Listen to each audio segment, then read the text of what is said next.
What is the most unique anime you have ever seen?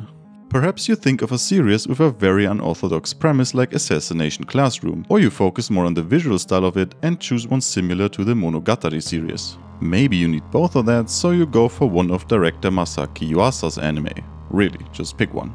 If I had to make that choice, I'd be hard-pressed not to at least mention Kuuchuu Buranko, or Flying Trapeze in English. Made in 2009 and based on a real and award-winning novel, this anime features an already unusual episode count of 11 instead of the one common 12 or in rare cases 13 episodes. Creatively adapted by the weird duo consisting of Kenji Nakamura as director and Takashi Hashimoto as character designer, who also both worked on the distinctive Mononoke and Ayakashi Japanese classic horror anime by the way. This strange psychological comedy mindfuck mix was produced by Toei Animation of all things. Yeah, the studio known for traditional long-running fighting shonen just decided one day that they have to take on something incredibly experimental for once to prove they are not just a one-trick pony. And trust me, they will not let you forget that.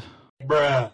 Kuuchuu Buranko starts off with an immediate attention grabber, its visual style. Usually I talk about that more as a side note later in my videos, as in many shows it seems to serve more as a necessary evil to tell the story, but in this case it's so heavily integrated in what's going on and in virtually all facets of this anime that I have to bring it to attention now. This series just oozes with surreal visual creativity ranging from its already non-conform default 2D art style with crazy saturated and complementary color schemes over both 2D and 3D cardboard cutouts to highly processed real-life footage depicting its characters as well as some backgrounds.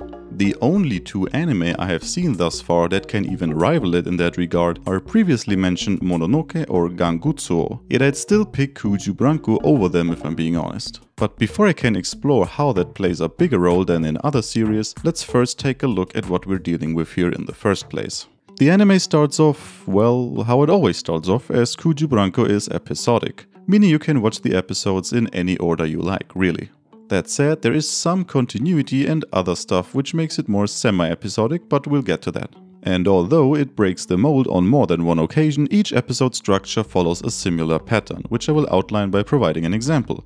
The first episode. Called Flying Trapeze, just like the anime, the episode already gives an idea what it's about. For those who don't know, I sure didn't, a trapeze is this small bar thingy that some of you probably have encountered in your school's gym or at a circus at some point hung from the ceiling. And a trapeze artist, or in the case of this episode a flying trapeze artist, is a performer specializing in this impressive aerial circus act. So our main character for this episode belongs to this group and is performing live in front of an audience, but actually fails to pull it off, seemingly because his partner couldn't reach him in time while he was still in the air. His new incompetent and foreign partners make him visibly stressed out, which soon leads to insomnia. Because of that, one of his colleagues recommends he sees a doctor for some pills or other medicine that helps him sleep. Taking that advice, he finds himself soon enough within the psychiatry ward of Irabu Hospital, facing the owner's son, Dr. Irabu. Instead of pills, however, he's greeted by an enticing nurse giving him an injection instead. To observe how that little visit to the doctor affects the artist afterwards, Irabu then accompanies him in his everyday life. There he starts to notice things from an outsider's point of view the patient often doesn't. To speed things up, Irabu even tries performing flying trapeze himself to get a reaction out of him. Eventually, the real cause of his illness and failed performance is discovered. He's really more of a busy businessman than actual artist, and he doesn't have incompetent colleagues, but he himself is simply not as good as he thinks he is.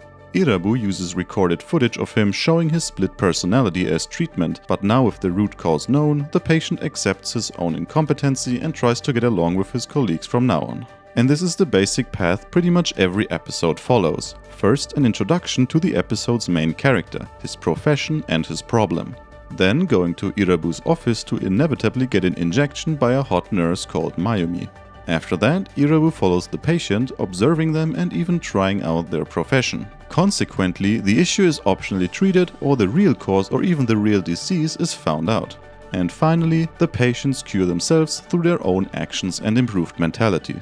So on paper the plots seem rather formulaic. What makes this series as a whole more interesting though is the fact that the different subplots are tied together over the course of the same few days leading up to Christmas. Characters from one episode are frequently seen in others as well, ranging from appearing as mere cameos on the TV to being used as a gag to even affecting the plot.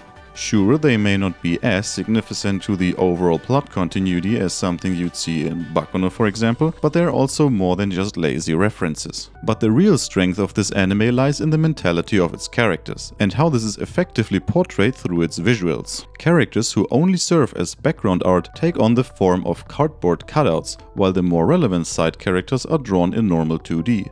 The main character of each episode receives more visual variety, however, especially in close-ups and situations involving their psyche like a panic attack or nervous breakdown. They're given highly processed and expressive real-life faces to make them look more realistic when showing their distressed mentality. Similar to that, each patient is given the appearance of some type of animal reflecting their personality or circumstances after the injection took place. A famous novel author, for example, turns into a chicken because instead of writing what he really wants and believes in, he's too afraid of the future and writes generic but successful romance books instead. On the other side, an actor who is not able to perform well for the audience anymore takes on the form of a seal. You know, the ones who do tricks at a water park for the amusement of visitors. Apart from that, all these flawed protagonists develop reasonably well in their respective episode, often blaming others for their problems at first, only to later find the solution within themselves. But the real show stealers of the show is the staff over at Irabu Hospital,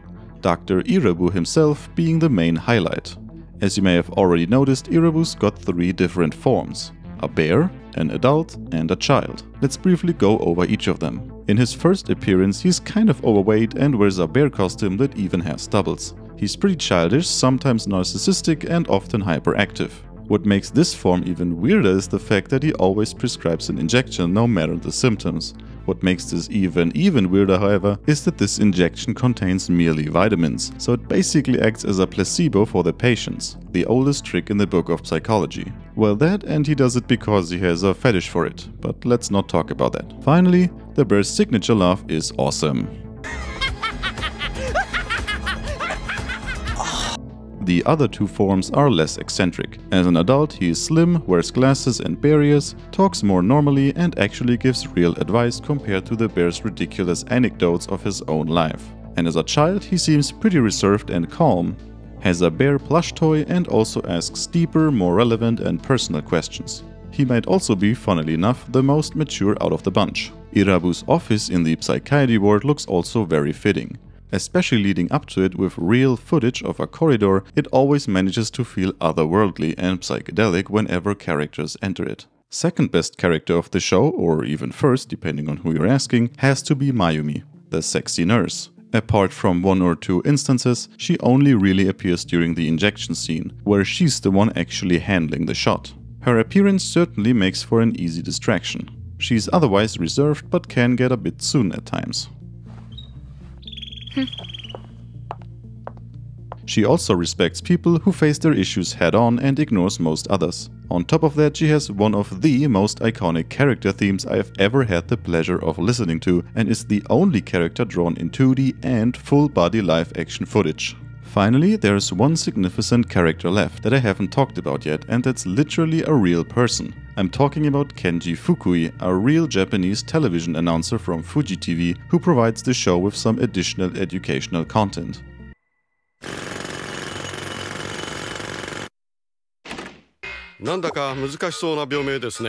He's the one actually informing the viewer about various mental illnesses such as ADHD, PTSD or a diverse range of OCD, while also offering some basic health advice and treatment options. This isn't the only meta thing, however, as Irabu also makes some comments on the changing appearance of the subjects, for example. Apart from meta humor, Kuuchuu Buranko is overall pretty funny as well. For instance, there's a man that has delusions and wants to behave badly like a child all the time. His treatment plan at first is to actually do what he wants to do, so he does stuff like farting in a full elevator and then blaming another person. Or another patient who has a permanent erection 24/7 but works in an otherwise all-female office and is forced into various awkward situations where he has to stand up straight.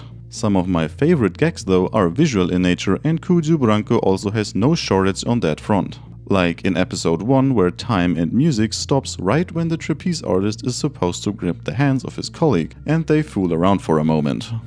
These kinds of instant changes or stop-and-go dynamics, often initiated through a single piano key press, can be found on several occasions throughout the whole anime, and are part of the smart directing of Kenji Nakamura. Apart from effective visual comedy, he also adds audio to the mix, like when Mayumi's theme starts, yet she's nowhere to be found. Kind of like enemy or even boss music in video games, which I found quite funny.